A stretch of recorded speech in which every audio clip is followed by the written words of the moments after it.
Yashodanandana Brajaganaranyana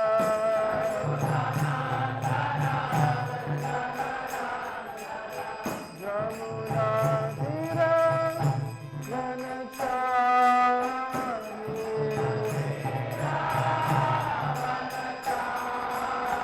Jamuna Tira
Sadgurudam Sajivam Sadvaitam Savadutam Parijana Sahitam Krishna Chaitanya Devam Shri Radha Krishna Padam Sahagana Lalita Shri Vishakam He Krishna Karuna Sindhu Dinabandhu Jagatpate Gopesha Gopika Kanta Radha Kanta Namastate Tapta Kanchana Gaurangi Radhe Vrindavaneshwari Vishabhanu Sute Devi Pranamami Haripriye Vancha Kalpatarubhyascha Kripa Sindhu Bhaivacha Patitanam Pavanebhyo Vaishnavebhyo Namo Namaha Nama Om Vishnupadaya Krishna Peshnaya Bhutale Srimate Bhakti Vedanta Swami Iti Namine Namaste Saraswati Deve Gauravani Pracharine Nirvishesha Shunyavadi Paschatya Deshatarine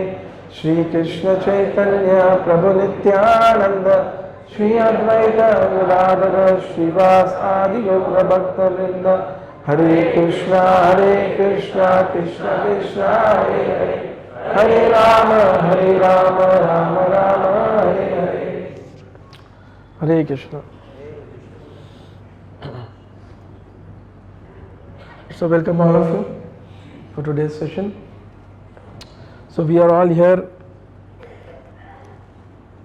near Shri Krishna Balram Mandir, right? Right behind us is the Krishna Balram Mandir and Srila Prabhupada's Samadhi. When we talk about Vrindavan or Vrindavan Parikrama or the temples of Vrindavan, we cannot begin that without glorifying Srila Prabhupada, our founder Acharya, him who formed ISKCON, by whose mercy actually we all are sitting here and hearing the glories of Shri Vrindavan Dham. It was the sacrifice of Srila Prabhupada by whose mercy we all are here today. It is said Acharya who takes up the mission of the Lord, all of them has one very common feature because of which they take up the mission. One is they rise above the bodily platform and they see the whole world as children of Krishna. And just like an individual mother and father will feel pain when the child is suffering, similarly every Acharya's heart bleeds when he sees the children of the Lord are suffering in this material world without proper knowledge and living in illusion. And that is how they take up the mission of the Lord to deliver the conditioned soul back to the lotus feet of the Supreme Lord. They take up the mission. That is why they are Acharyas. And Srila Prabhupada is one of them. Srila Prabhupada, when he met Srila Bhakti Siddhanta Saraswati Thakur, Srila Prabhupada actually he grew up in a very Krishna conscious environment, but at that time India was ruled by the Britishers. So as growing up, Srila Prabhupada was in the Scottish college, it was British era, and senior to Srila Prabhupada was Subhash Chandra Bose, and there was a whole freedom mission. And Srila Prabhupada was very influenced.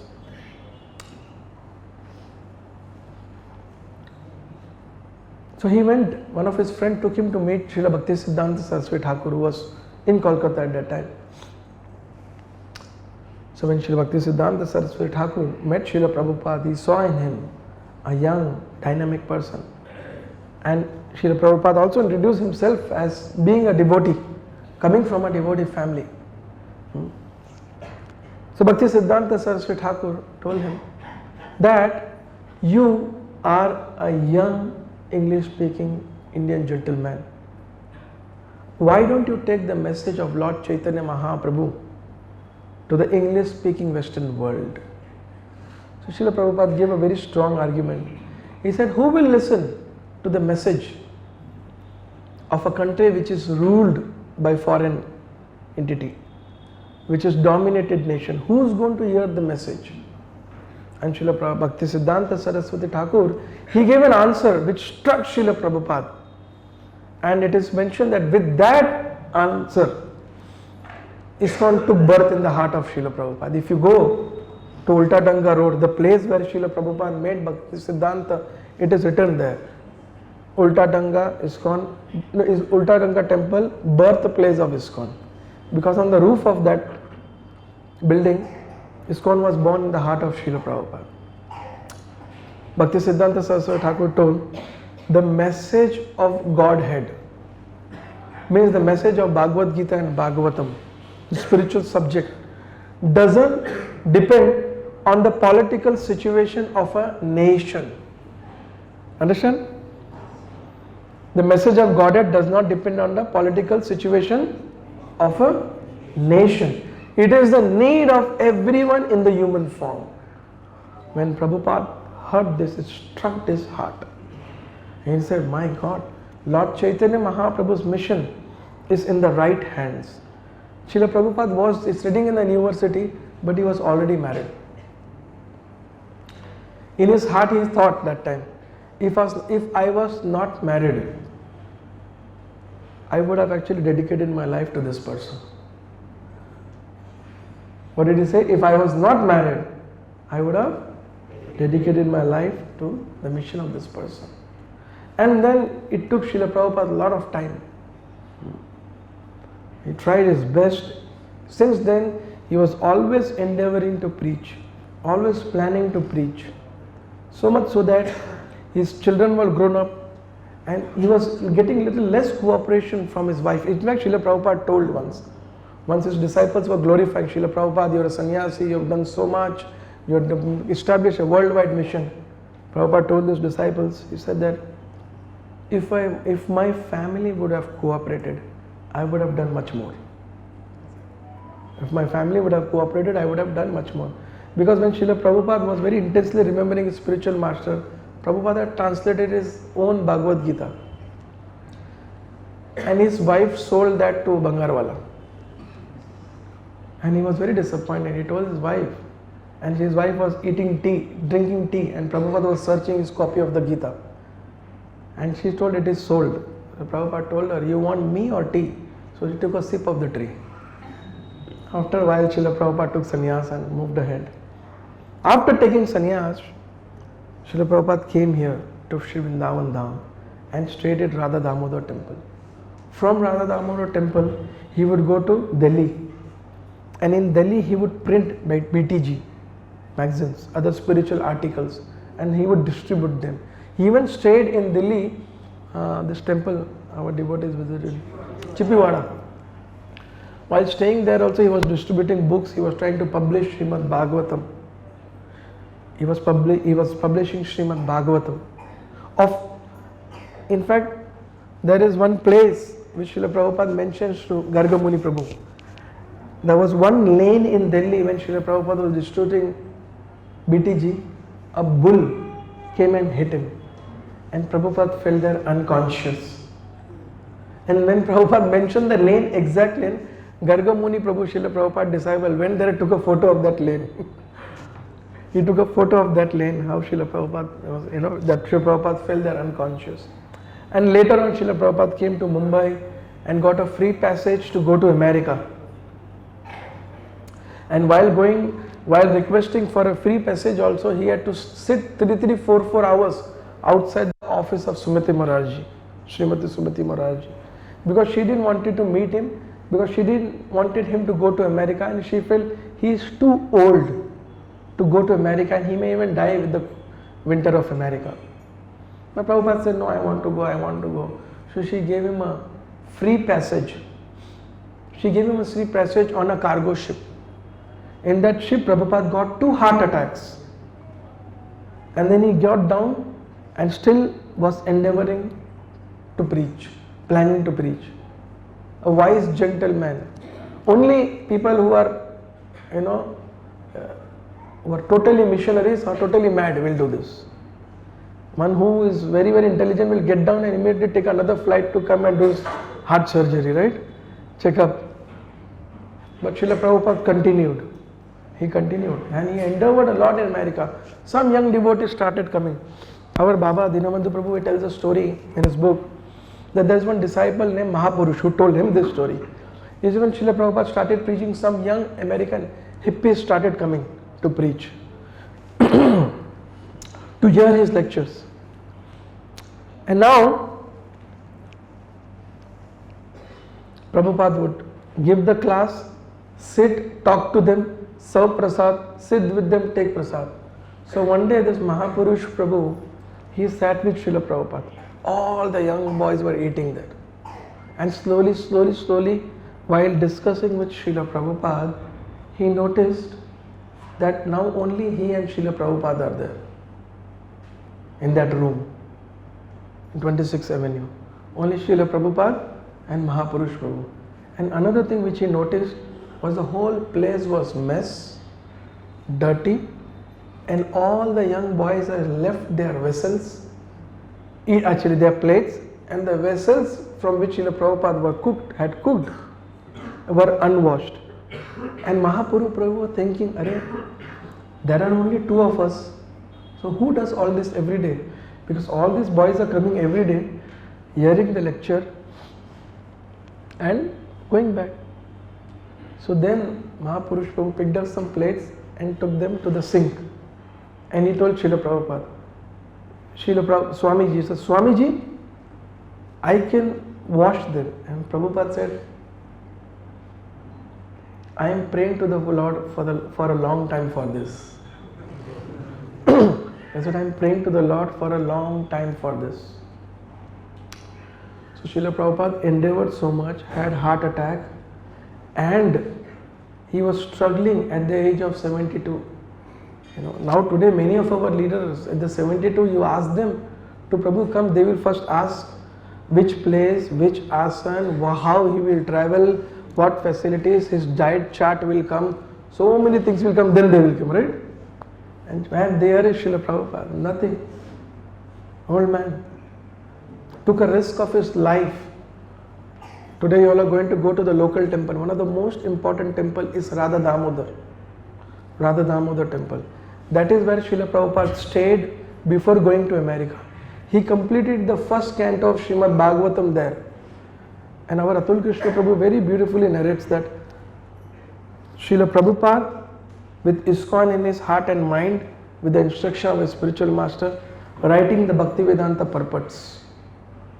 First canto purports are so powerful. And he says that Loknath Maharaj recently said, someone told Srila Prabhupada, when Prabhupada arrived in America, oh, Swamiji, you have come to America with the Srimad Bhagavatam. Prabhupada said, no. Bhagavatam has come to America, I am just traveling with the Bhagavatam. Srimad Bhagavatam has come to America, I am traveling with Srimad Bhagavatam. And he went like this. If you see Radha Damodar temple, you all have most important place. Srila Prabhupada's room is there. Srila Prabhupada's kitchen, the place where he used to take prasadam, his place where he used to read and translate and meet people, and his bed. All that is there in Sri Damodar temple. And from Prabhupada's window, from the kitchen window, you can see the samadhi of Rupa Goswami. That is Radha Damodar temple. Very, very important temple. Srila Prabhupada stayed there. For all of us, Srila Prabhupada's this sacrifice is a symbol how the Lord rewards a person, one who takes the risk for his mission. Because we see Radha Damodar temple, the condition of Radha Damodar temple, and Prabhupada going to America. And then we also see Krishna Balram temple, Prabhupada's home, and Prabhupada's golden, charming, beautiful samadhi. Prabhupada went, had heart attack at an old age, risked his life, preached the mission, came back, in front of Krishna Balram, took samadhi. In front of Krishna Balram, took samadhi. That is the glorious. So we cannot go without Srila Prabhupada revealed Vrindavan Dham to us. Before Srila Prabhupada, this Vrindavan Dham was not the same. In fact, when I was doing Bhakti Shastri in 2003, devotee told a very beautiful story. He said, there are many temples, Goswami temples, more than 5,000 temples are there in Vrindavan, few thousands of temples in Vrindavan. Vrindavan is one of the most important 12 forests of Braj. Of Braj Bhumi, 12 forest is one of the most important forests. Especially in the month of Kartik. Especially in the month of Kartik. I'll tell you that later. But this is very, very important place among the 12 forests of Braj Mandal. Vrindavan is very, very important place. So here many pastime took place. Many big pastime took place. It is said there are two very, very special personalities in Vrindavan. One is Yogamaya, who manifests herself as Purnamasi. Another is Vrindadevi. This forest is named against Vrindadevi, Vrindavan. Purnamasi arranges all the other external paraphernalia requirement for Krishna's pastime. And Vrindadevi, she goes into the details of intricacy of Radha and Krishna's meeting.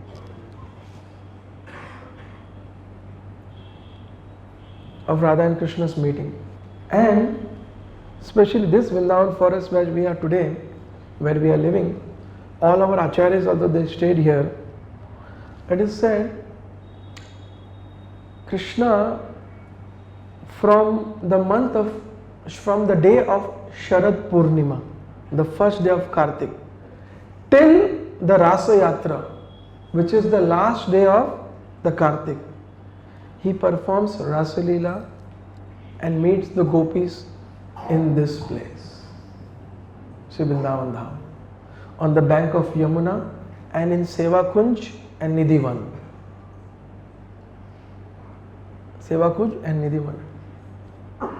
Many of our acharyas, they resided there. There's a place near Radha Damodar temple. Still you can see the, what we call, the leftover, the remnants of the kunjas. If you get a chance, go to Seva Kunj. The remnants of the kunjas, how the trees of Vrindavan would be, how they would bending, all the branches, they would just come down to touch the dust of the Brajabhumi. Our acharyas, they mentioned the easiest way to progress in spiritual life is taking the shelter of the three holy dham.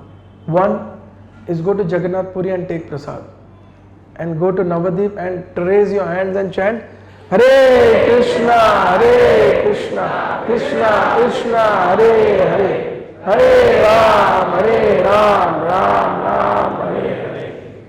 And the third one is just rolling in the dust of Vrindavan, where Krishna personally walked around with barefoots. There's a beautiful story of why Krishna walked around in Vrindavan in barefoots. Because when Krishna came to the age of herding the cows, Mother Yashoda brought beautiful sandals to Krishna. Krishna looked at the sandals, looked at the cows, looked at Mother Yashoda. Looked at the sandals, looked at Mother Yashoda and looked at the cows. And Mother Yashoda said, "Arey, what happened to you?" He said, "Maya, I am the servants of the cows, Gopal. And being a servant, I will have sandals. And my master's cows, and they will be barefoot." Mother Yashoda immediately started thinking, each cow has 4 legs and she has 9 lakh cows. She said, better you leave the sandal and walk off. So here in Vrindavan, Krishna was walking barefoot. Here in Vrindavan, Krishna was walking barefoot. As I have mentioned, this forest is very, very special. Similarly, after Krishna left, there are very, very important temples. There are 16 most important deities in Brajabhumi, in whole Brajabhumi.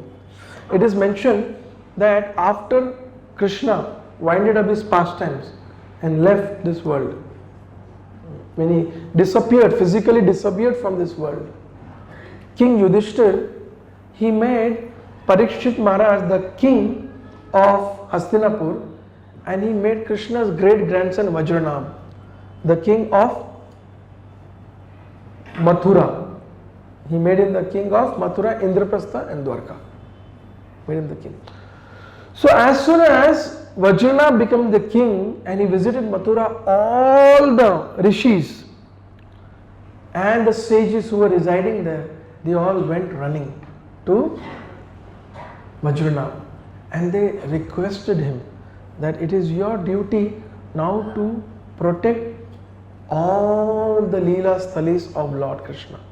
Because Krishna appears in this world, performs the Leela to attract his devotees and leaves the Leela Sthali for the future generation to come, get purified and take the nectar of Krishna's Leelas. So that is why headed by Sandilya Rishi, Vajranath was requested. So Vajranath, with the help of the sadhus, it is said with the help of the sadhus and the scriptures, he built all the temples, kundas, lakes, kunjas, hills and rocks. Vajranath established 16 important temples. Out of that, the most important temples are Radha Madan Mohan, Radha Govind Dev, Radha Gopinath and Sakshi Gopal. But there are many other temples in Vrindavan. Many other deities are also there. There is Radha Damodar, then there is Radha Shyam Sundar, and then there is Radha Gokulananda. These are the prominent 6 Goswami temples here in Vrindavan. Prominent Goswami temples, I would say, in Vrindavan. Out of this, Radha Madan Mohan, Radha Govind Dev and Radha Gopinath are very, very, very special. But for some reason, they performed a pastime and left Vrindavan and went to Jaipur. Radha Madan Mohan went to Karoli and Radha Govindji and Radha Gopinath, they are in Jaipur. Now these 3 deities are very special. There is a story behind this. You see, Vajranath was son of Anirudh. He is a great grandson of Krishna. He is son of Anirudh and Anirudh is son of Pradyumna and Pradyumna is son of Krishna and Rukmini Devi. So there is a gap of 2 generations. So when he was carving the deities, Vrindavan Shila, these black stones are called Vrindavan Shilas. All these deities which are black, they are all Vrindavan Shilas, they say, with Vrindavan stones. With that they were carved. After carving the deity, to get the confirmation about the appearance of Krishna and these deities was very, very important. And at that time, there was only one person present in this planet who had personally seen Krishna. Who was that, you know? Uttara, the mother of and the wife of, she was the only person who was present. She also happened to be maternal grandmother of, great grandmother of Vajranath. So when the deities Radha Madan Mohan, Radha Gopinath and Radha Govindji, when these deities were carved and kept in front of her, she saw the deities and Uttara had tears in her eyes. She was old and she had tears, she was crying, weeping. And she saw Madan Mohan. She saw Radha Madan Mohan and she said, from the navel till the toe, this deity exactly resembles Krishna. And then she saw Radha Govind Dev and she said, crying, looking at the deity consistently. She said, from the navel till the neck, this deity looks like Krishna as it is. And Radha Gopinath, from the neck, his beautiful face is exactly like Lord Krishna. And then they were installed and the worship began. After Vajranath left, there was a few thousands of years passed by. Of course, Radha, later Srila Sanatana Goswami worshipped Radha Madan Mohan. Srila Rupa Goswami one of our prominent Goswamis, he worshipped Radha Govindji. Madhu Pandit, Srila Madhu Pandit, he worshipped Radha Gopinath. Radha Damodar were also installed by Vajranath, Radha Damodar. Radha Shyam Sundar also. And Radha Gokulanand also. Of course, there is a very special choti in Radha Ram Shyam Sundar temple. Radharani manifested, self-manifested, it is said. And Sakshi Gopal, of course, we all know Sakshi Gopal later on moved to Puri. And Radha Gokulanand, they were worshipped by Lokanath Goswami. So there are a lot of stories. There are so many, every deity has 2 to 3 stories of their worship. 2 to 3 stories of their worship. But I'll tell you some of them. Radha Madan Mohan, after Vajranath worshipped them, established the worship of Radha Madan Mohan, after some time, they actually were missing. Then later on again, Advaita Acharya, at Advaita Vat, it is there behind Radha Madan Mohan temple only. Advaita Vat, he found the deities and re-established the worship. Now Radha Madan Mohan,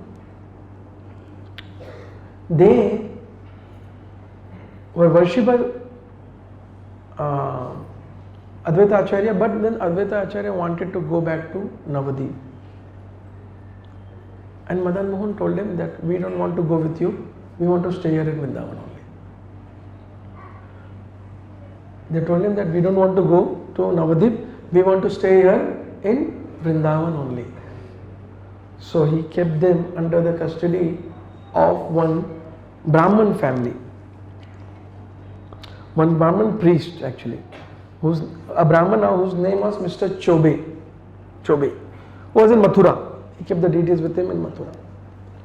And now later on, by the instruction of Srila Chaitanya Mahaprabhu, Srila Sanatana Goswami and Rupa Goswami, they were instructed by Chaitanya Mahaprabhu to re-establish the worship of these important deities and re-excavate the Leela Sthalis of Krishna in Brajabhumi.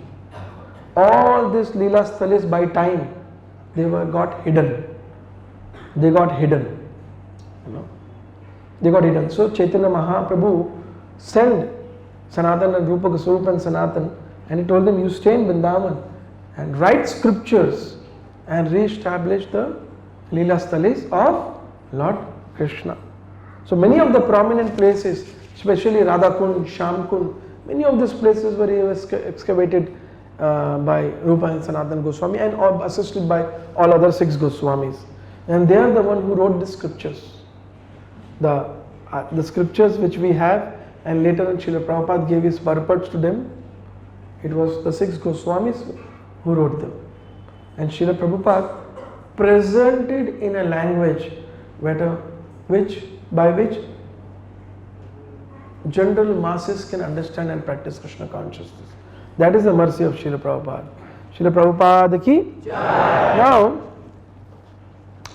one day, Sanatana Goswami used to do Madhukari. Madhukari means they would go to the house of Grahasthas, give them their association, take some Bhiksha in return, and go and live with that Bhiksha. So one day Sanatana Goswami, he reached to the house of this Chobeji, and he had very well, had the description of Madan Mohan. And Chobeji had many children. And Madan Mohan, the deity in the house of Chobeji, after the Mangalarti, Darshanarti, for the morning breakfast bhoga, he used to sit with the Chobe's children and eat. And he would play with the Chobeji's children. So Sanatana Goswami went to ask Bhiksha there, and he saw all Chobeji's children are there, but there is one unusual black boy who's also like a child of Chobeji's playing with his children. So he recognized this is Madan Mohan. And then the wife of the Chobeji also told, now if Braj is different, Baba says. In Vrindavan there is no standards. There is no Ekadashi. Brajabhumi, Vrindavan Bhumi, they have no rules and regulations to worship Krishna. Krishna's pastime in Vrindavan is Madhuryamai, the most sweetest, because in Vrindavan, nobody except Krishna as the supreme personality of Godhead. It's only out of Vrindavan. Inside Vrindavan, they think that Krishna is our boy, Krishna is our friend, Krishna is our lover. Nothing. If you preach to them, they will hear, And just like we conditioned soul, we know goal of life is spiritual life, human life is meant to perform Krishna consciousness. You hear everything, and we go back to the same thing. Similarly, because we are mad about material enjoyment. Similarly, the Brajvasis, they are mad about Krishna. They will hear Krishna is the supreme personality, and they'll just go to love Krishna as their friend, as their son, as their lover. That's how Vrindavan. So, Chobiji's wife, she would have the brush in her mouth, and morning she would make chapati and put on the tawa and give it to Madan Mohan and all our children. Madan Mohan is eating also. And Sanatana Goswami, because we all who are practicing devotees, we understand there's a very big standards to cook, to worship. We know that there is a bell, there's a plate, nobody should chew the plate, put the plate in front of the Lord, then you ring the bell and you chant the mantras, right? But here this lady, and then Sanatana Goswami chastised them. Said, this is Madan Mohan, you have to worship them nicely and you have to take care of them, these are the standards. So Chobiji, small town village lady, Brahmani, she says, yes. But she got very disturbed with these children. How I will worship Madan Mohan according to the standards? So that night, Madan Mohan, he comes in the dream of Chobeji and Sanatana Goswami. To Chobeji he says, I am so happy with the way you are worshipping, and I just want to be served the way you are serving as one of your child. But if Sanatana is so much insisting, you can give me to him because you have already so many children. And to Sanatana Goswami, the Lord said, why did you interfere in my personal life? Because Vrindavan is his personal house. Why did you interfere in my personal life? And then he instructed later on that if you want, you can worship me. So Sanatana Goswami goes to meet Chobeji to forgive him. Chobeji also forgives him, and that's how Sanatana Goswami receives the deity of Madan Mohan. So when he receives the deity Madan Mohan also, Sanatana Goswami sees the relation between the Lord and his devotee. Sanatana Goswami also puts a condition to Madan Mohan. I will worship you at one condition. I am a sadhu who is wandering around Vrindavan. Whatever I beg, with that I make some dry chapatis, and that is what I will offer you. If it's fine, welcome. Sanatana Goswami, Madan Mohan says, okay, fine. But after a few days of worship, Madan Mohan tells him, Arey Sanatana, this dry chapatis is too difficult for me. At least with the dry chapatis, give little salt. With the dry chapatis, give little salt.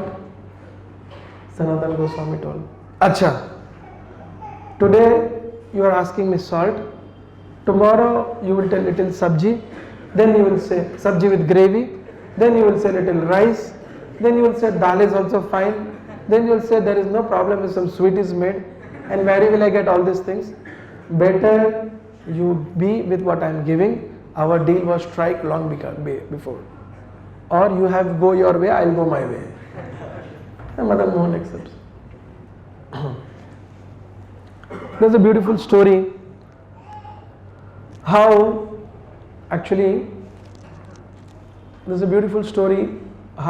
this Madan Mohan temple is built. Also, tell very briefly. There was one businessman who was going by the bank of Yamuna, and he was a merchant, he was carrying some clay and his boat got stuck. His boat got stuck, you know. See, that's a different story, I think so. Same story, yeah. The same story. And by the glance of, you know, Sanatana Goswami, he got relieved from that stuck, and then he actually came forward and offered seva to Sanatana Goswami and did not accept it.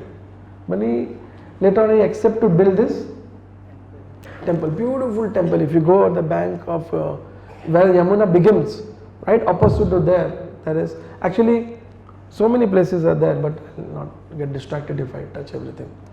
So there's a beautiful temple of Madan Mohan, big temple, but deities are shifted.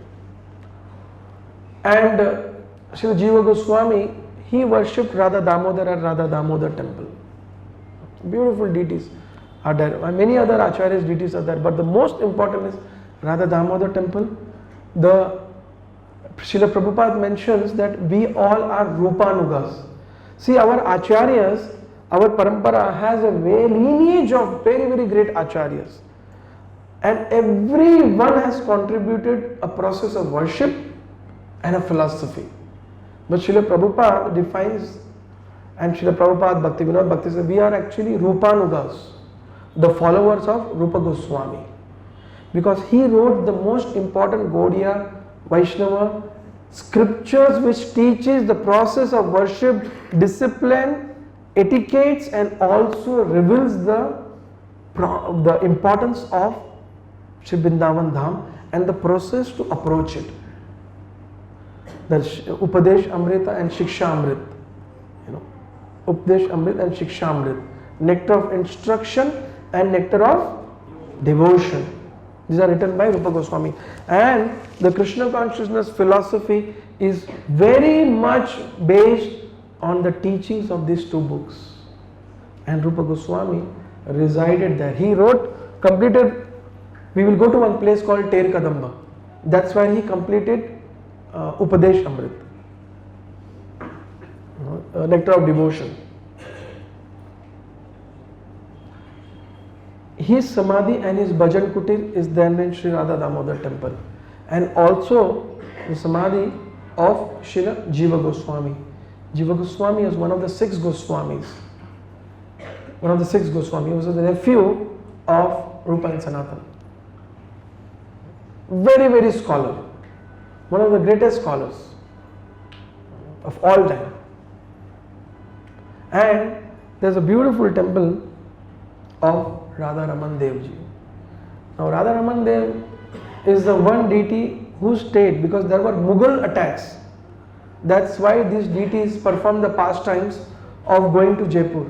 But Radha Raman, he doesn't have to go to Jaipur when the Mughals attacked. He stayed here only. You know why? You can just put him in the pocket and hide somewhere. This much there. This much. If you go to Radharaman, you will see this much. Only this much. Beautiful deity. It is said Radha Raman Dev is complete Sri Krishna. Like I mentioned, Radha Gopinath, Radha Madan Mohan and Radha Govind Dev, they are very much resembling different part of Krishna, portion of Krishna's body, but the local Goswamis, they say Radha Raman Dev is complete Sri Krishna. Now there's a beautiful story which is very, very strongly connected to one of our very prominent acharyas, Srila Gopal Bhatta Goswami. See, Chaitanya Mahaprabhu, while he was traveling to south, he went to South India. And in South India, he went to Srirangam. In Srirangam, he stayed 4 months during Chaturmas in the house of Venkata Bhatta. Venkata Bhatta is the priest of Srirangam. And Venkata Bhatta's son is Gopal Bhatta. Srila Gopal Bhatta Goswami, he was very influenced by meeting Chaitanya Mahaprabhu. And Chaitanya Mahaprabhu accepted him as a disciple, but told him, because Gopal Bhatta Goswami wanted to leave home and follow Chaitanya Mahaprabhu immediately after 4 months. But he was the only son of Venkata Bhatta and his wife. So Chaitanya Mahaprabhu told him, you stay here and serve your parents. After they are gone, you come to Vrindavan, assist Rupa and Sanatana. So when he was 30, Gopal Bhatta and Venkat Bhatta and his wife passed away, and Srila Gopal Bhatta Goswami, he came to Vrindavan, and he came and stayed at Radha Damodar temple with Rupa and Sanatan Goswami. Rupa and Sanatan Goswami. So when Rupa and Sanatan and Gopal Bhatta Goswami, they were in Vrindavan, Rupa and Sanatan Goswami, they went to meet Chaitanya Mahaprabhu in Navadip, but they did not invite Gopal Bhatta. That was a very big pain in his heart. Chaitanya Mahaprabhu understood that. Chaitanya Mahaprabhu understood. That is why Chaitanya Mahaprabhu sent his personal asan and his chadar with Rupa and Sanatan, which is there still in Radharaman temple. In the Samadhi, actually, Samadhi there is, if you are fortunate, the Pujari may show you the cloth and the asan which Chaitanya Mahaprabhu personally sent. And Chaitanya Mahaprabhu instructed Gopal Bhatta Goswami that you should go for a pilgrimage to Nepal. You should go for a pilgrimage to Nepal. So he went to Nepal in a very, very special place called Gandaki river. Now Gandaki is famous for Shaligrams. Shaligrams are considered the Supreme Lord themselves. And the only place they manifest in this world, in this creation, is Gandaki river. Many of our leaders, acharyas have gone there. Many Vaishnavas have got Shilas from there. So Gopal Bhatta Goswami, he went there. He went to Gandaki river, took bath. He took a pot of his to take bath, and he took the pot into the river and took the pot up, and he could hear the pot become very heavy. And he started saying, what is that? He put his hand inside. There were few Shilas, Shaligram Shilas, which went to the pot. So Gopal Bhatta Goswami was very surprised. He put the Shila back. Again, to take his bath, he puts his pot in the Gandaki river and takes. Again, the pot becomes very heavy. Some Shaligrams again jump into the pot. And then 2-3 times this happens. So Gopal Bhatta Goswami, he feels that maybe the Lord wants me to worship, and he brings those Shila and he starts worshipping them. He starts worshipping them here in Vrindavan. One day, a big businessman comes, and he was very accustomed to donate deity dresses. Like our Mahendra Vijay Varge Prabhu is there in Hyderabad. Whole Attapur temple manifested because of deity dress. So some people like to do that seva. So he came to Gopal Bhatta Goswami, and he told him, and he gave him a deity dress actually. So Gopal Bhatta Goswami at that night, he felt very emotional that he only has Shaligrams to worship, all others have deities, and he doesn't have a deity. And that night was the night of Narasingha Chaturthi. So he was just remembering the pastime, how the Lord appeared and manifested from the. How did Lord Narasimha appear? From the pillar. He was just contemplating on that, and he slept contemplating like this. Next day morning, when he got up, out of his few Shilas, one Shila was not there, but there was another very small deity of Krishna. Shila was missing and Krishna was there. When he lifted the Shila, Krishna deity, on the back, he could feel the back rough portion of his Shila, and he understood that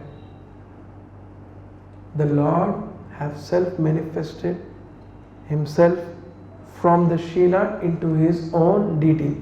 Shri Radharaman ki! So this beautiful deity of Radharaman is still being worshipped. Is still being worshipped in Vrindavan, not far away from this Radha Damodar temple. Radha Damodar temple. And in a similar way, there is the deities of Radha Gokulan. Then there is Seva Kunj. It is said, as I was mentioning, the kunjas are still there. Even today, if you see, there is a documentary on Seva Kunj. It is said that for a materialist, this Vrindavan is a place where there is so much of traffic, dust, animals, monkeys, dirty. But the Acharyas and Goswamis, it is said for them, it is Nitya Dham. Krishna's Nitya Leela are still going on. Every day Leelas are going on. Only great Acharyas can see that. That is why they reside here and do bhajan here. They reside here and do bhajan. So Seva Kunj is one of those places where it is said, even today, every day, Krishna comes and sees the gopis there. Seva Kunj, the name Seva comes why, you know? It is a place where after the Rasa Leela, Radharani was very tired. Very, very tired. So Krishna took Srimati Radharani's feet on his laps and gave massage to Radharani's feet at Seva Kunj. Now the local Brahmanas, they say that even today that happens. They say like this, they close the room. There's a documentary also in the news, you know. They close the room, they lock the room, and it is said nobody stays there. Even the local who stay around in the night, they can hear some voices, but they don't open their window, they don't see. There's a strong belief that anyone who tries to see Seva Kunj, he actually dies in few days. Even the monkeys, the kunjas, the way it is designed, it is very, very easy for them to stay there. But still, if you just see that, I have seen with Dinamanda Prabhu once I was standing there in 2000, in the year 2000. We did Vrindavan local parikrama. Those days, he used to take full Vrindavan parikrama, morning and evening. Morning session and evening session, other temples. So, we were at Seva Kunj and sun was setting, and one by one monkeys were coming out. They were leaving Seva Kunj, you know.